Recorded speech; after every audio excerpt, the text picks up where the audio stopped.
Most people completely miss one of the most intense moments in the entire Bible.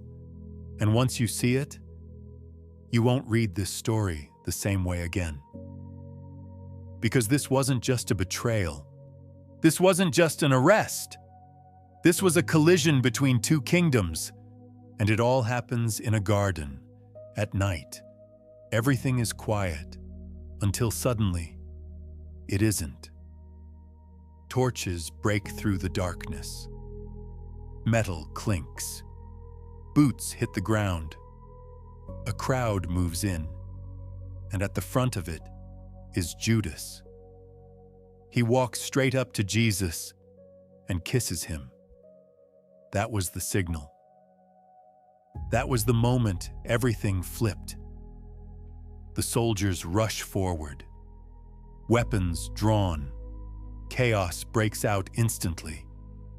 And then Peter snaps. No hesitation. No warning. He pulls a sword and swings. Hard, violent, precise. A man's ear hits the ground. Just like that. Gone.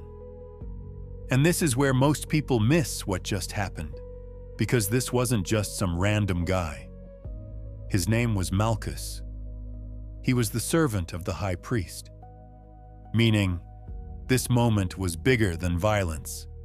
This was the religious system itself, coming to arrest Jesus. The priesthood, coming for the true high priest. And Peter reacts the way almost anyone would. Protect, defend, fight back.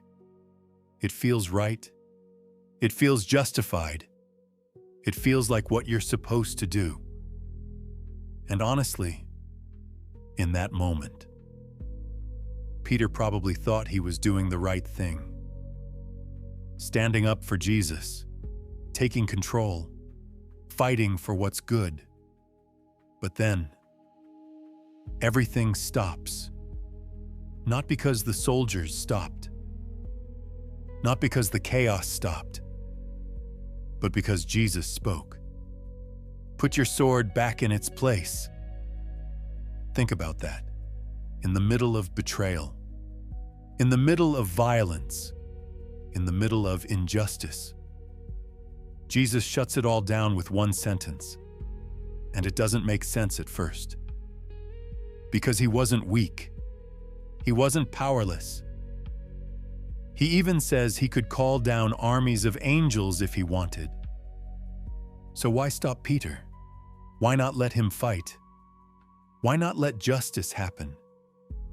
Because something deeper just happened, and almost no one sees it. You have to go all the way back to the law, back to Leviticus. There's a rule most people skip right over. A priest with a physical defect could not serve. Even something small, like damage to the ear, was enough to disqualify them. Now think about what Peter just did. In one swing, he didn't just attack a man, he disqualified him, the servant of the high priest, now unable to serve. The system that came against Jesus just got symbolically broken. And if the story ended right there, it would feel like justice. It would feel like balance, like things just got even. But that's not how it ends. Because Jesus does something that completely flips the entire moment. He bends down, in the dirt, in the chaos, with soldiers all around him. He picks up the ear and heals him. Instantly, fully, no hesitation, no anger, no speech, just mercy. And this is where the tension hits. Because that man, Malchus, came to arrest him. He was part of the system that would lead to his execution. And Jesus restores him anyway, right in front of everyone. Why? because Jesus refuses to let the story become about revenge. Peter swung the sword, and for a moment, it looked like justice. But Jesus steps in and says, "No, that's not how this works. The kingdom of God does not move forward through force. It moves forward through mercy." And in that moment, Jesus wasn't just correcting Peter. He was revealing something most people still struggle with. Real power is not the ability to destroy. It's the ability to restore when you have every reason not to. Let that sink in. Because this wasn't random. This wasn't small. This was the final miracle before the cross. Think about that.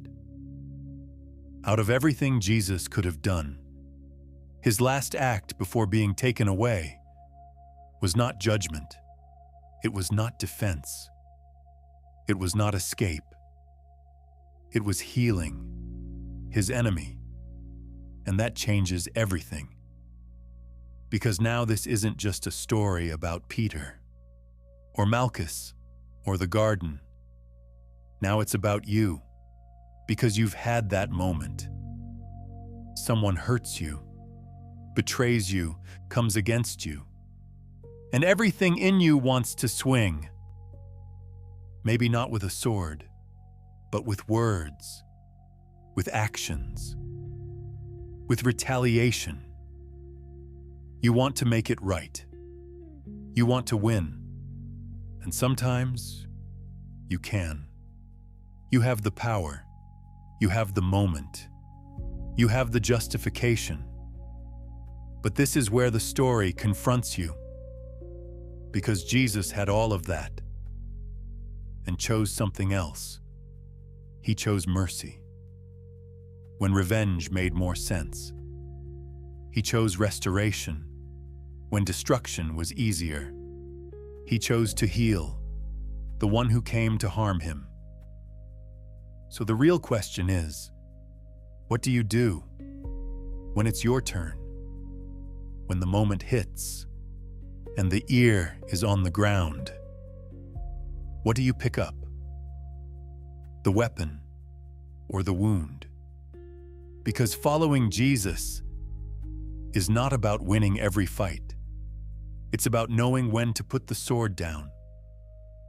Even when you feel right holding it. Even when no one would blame you. Even when everything in you says swing. You stop. You breathe. And you remember the garden. You remember the chaos. You remember the ear in the dirt.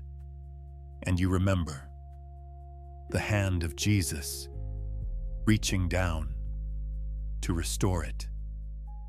Because the mercy he showed his enemy is the same mercy he's asking you to show yours. And that is where real power begins.